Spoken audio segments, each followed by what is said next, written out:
Salut à tous, c'est Réré, donc de Defense School Association.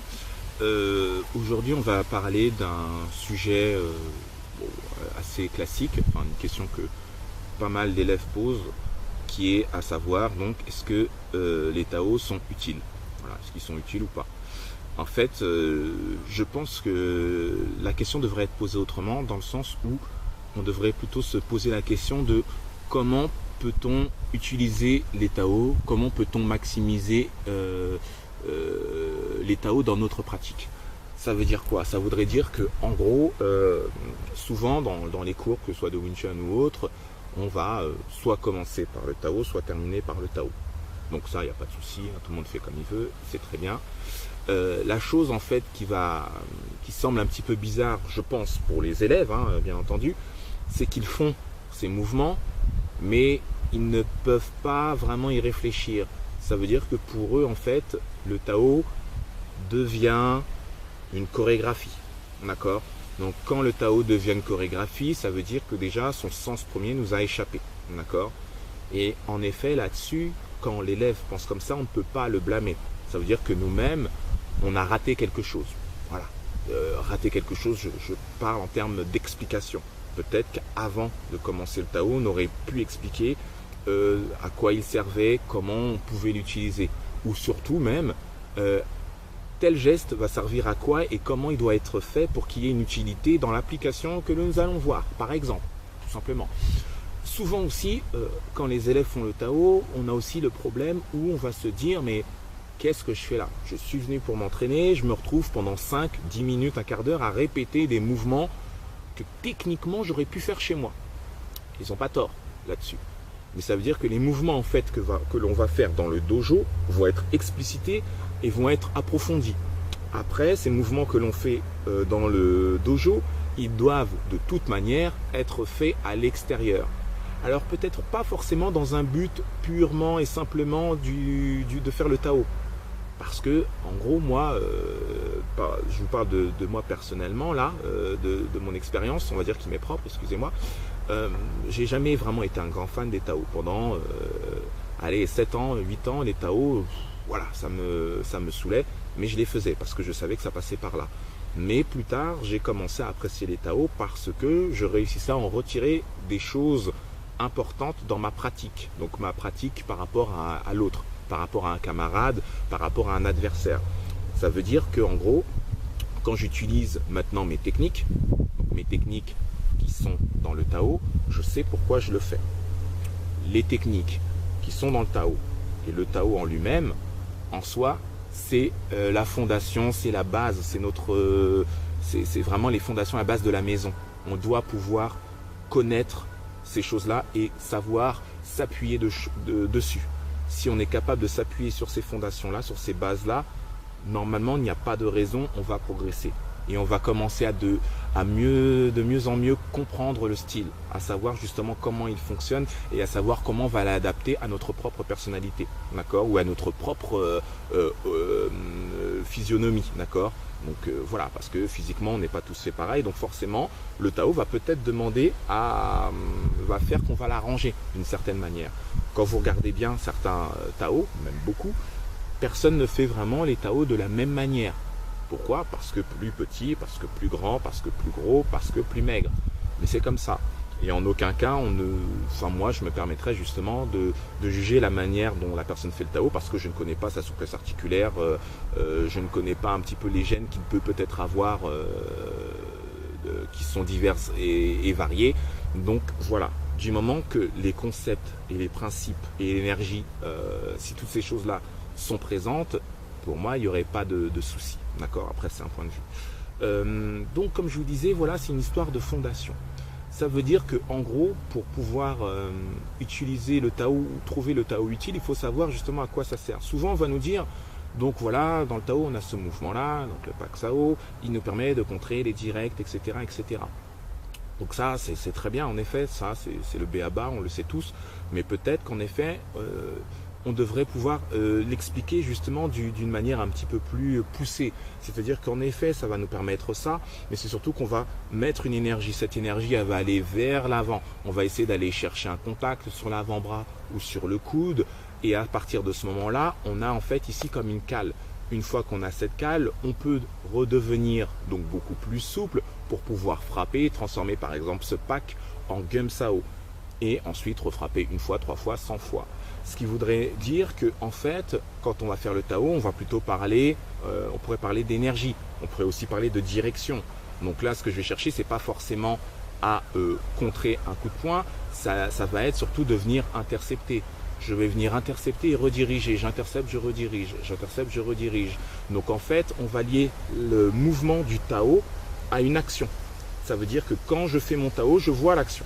D'accord? Je ne vais pas me contenter de me dire ce mouvement va servir à ça. Là, je suis ici, là. Non, c'est chaque mouvement que l'on va faire dans le Tao va en fait nous ramener à une technique, bien entendu, mais à une technique que l'on doit pouvoir visualiser. C'est comme si en fait on faisait un shadow, mais sauf que le shadow serait entre guillemets sur place, par exemple. Ça peut être une piste, une possibilité. D'accord? Donc voilà un petit peu pour le Tao. Pareil, l'utilité du Tao, il va nous servir aussi à corriger certaines choses, certains mouvements. Souvent, quand on commence à faire du sparring, ou quand on commence, je sais pas moi, à faire des applications et un petit peu débordé, on se rend compte que la technique ne marche pas, ne fonctionne pas. Donc souvent, qu'est-ce qu'on fait? On prend un raccourci en disant que la technique n'est pas efficace. Alors qu'en fait, elle l'est. Ce qui n'est pas efficace, ou plutôt ce qui ne marche pas, c'est qu'on n'a pas respecté certains concepts. C'est-à-dire qu'au lieu de respecter par exemple la ligne centrale, donc au lieu ici de venir protéger par exemple avec un tan avec la ligne centrale, peut-être que mon tan était là. Forcément, le point de mon adversaire a pu s'engouffrer. Peut-être que quand j'ai voulu faire un Pak Sao et que justement j'ai été un petit peu trop mou, le Pak Sao il s'est effondré. Forcément, j'ai pris le coup de poing. D'accord? Ça voudrait dire qu'en fait, quand je vais travailler sur mon Tao, je vais travailler différents aspects. Je vais le travailler de différentes manières. On pourrait commencer à le travailler par exemple de 3 manières. La première manière, ce serait de le travailler de manière lente et souple. Donc ça veut dire que je ne mets absolument aucune énergie, je vais très lentement et j'essaie de travailler mon placement. Quand je fais un mouvement, j'essaie vraiment de le faire le mieux possible, de trouver les bons angles, voilà, de revenir lentement, de le placer dans mon centre, de recasser, de remettre une bonne direction, voilà, et de revenir. La deuxième manière dont je pourrais le travailler, ça va être un petit peu plus en pression, même beaucoup plus, où je vais vraiment travailler la cale, je vais travailler la pression vers l'avant, donc ça veut dire qu'il va être très rigide et il va être solide. Quitte un petit peu à trembloter et à rajouter l'énergie, c'est pas grave, je vais le faire. Ce que je vais essayer de faire maintenant, c'est vraiment de renforcer, d'accord? Donc je vais vraiment essayer de le rendre dur comme du fer, d'accord, comme de l'acier, histoire que tout soit solide, d'accord, pour que ma position soit vraiment bien solide. Donc là, on va donc solidifier dans la deuxième proposition que je vous ai faite, et dans la première position, ça va être un petit peu de travailler la précision, d'accord, tout simplement. La troisième manière dont on peut le faire, c'est une manière un petit peu plus tranquille. Ça va être le faire en fait en termes de méditation. C'est-à-dire qu'on va le faire très très très lentement. Certains professeurs sifu plutôt chinois faisaient par exemple le Sunim Tao, ils le faisaient en une demi-heure. Comme ça paraît complètement fou et pourtant c'est quelque chose qu'ils faisaient à ce rythme-là. Quand on le fait à ce rythme-là, je peux vous assurer que vous n'êtes pas dans votre mode habituel quand vous faites le Tao. Forcément, on est plus en effet sur un Tao de type méditatif où on va vraiment se laisser aller et laisser filer les choses, d'accord? Donc laisser le corps faire ce qu'il a à faire et laisser l'esprit aller là où il doit aller. Donc je pense aussi que ça peut être plutôt pas mal. Quand on a travaillé de ces 3 manières différentes, forcément, quand on va subdiviser, sectionner, séquencer plutôt, excusez-moi, le Tao, on arrivera justement à ressortir l'essentiel de ces gestes, d'accord? L'essentiel de ces gestes avec la bonne impulsion. Est-ce que c'est l'interception? Est-ce que ça va être la redirection? Est-ce que ça va être l'absorption? Toutes ces choses-là qu'on va devoir après pouvoir nommer. Pareil, quand on fait le Tao, bien sûr que on va apprendre à connaître les techniques, à les nommer, expliquer, etc. Mais ce qu'il va falloir faire, c'est vraiment pouvoir connaître le type de ressenti que l'on a sur chaque technique lorsqu'on effectue par exemple le Tao. Si on réussit aussi à partir de là, ça va nous permettre aussi de mieux comprendre ce que l'on fait et pourquoi on le fait. Donc c'est vraiment un travail de longue haleine, j'allais dire de tous les jours. Le Tao, il est vraiment très utile parce qu'on va réussir à l'appliquer ou à le mettre en œuvre dans nos sparring, dans les applications que l'on va faire en cours. Donc ça veut dire qu'il faudra toujours le mettre en relation avec ça. Ne pas voir le Tao que comme le Tao, que comme la forme qui permet de. D'accord? C'est pas possible. Il faut vraiment voir le Tao dans sa globalité. D'accord?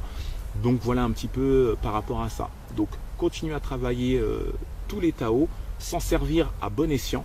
Ça veut dire qu'on n'est pas obligé de le répéter H24 parce que c'est pas ça qui va faire que notre compétence martiale va augmenter, mais c'est ça qui va faire que notre savoir sur les techniques, notre habilité au combat va peut-être augmenter parce qu'on l'aura réussi à préciser les choses, à ancrer les choses, à ancrer le mouvement. D'accord? Mais ça, comme je vous le dis, ça dépendra de chacun, car beaucoup ou certains, comment dire, ça dépendra de chacun parce qu'en fait, certaines personnes préféreront justement, comment on va dire ça, pratiquer, donc en pratiquant, en ayant de l'adversité en face et réussir à corriger de la sorte, et d'autres préféreront passer par le Tao pour ensuite expérimenter et pratiquer et voir ce qui s'est passé.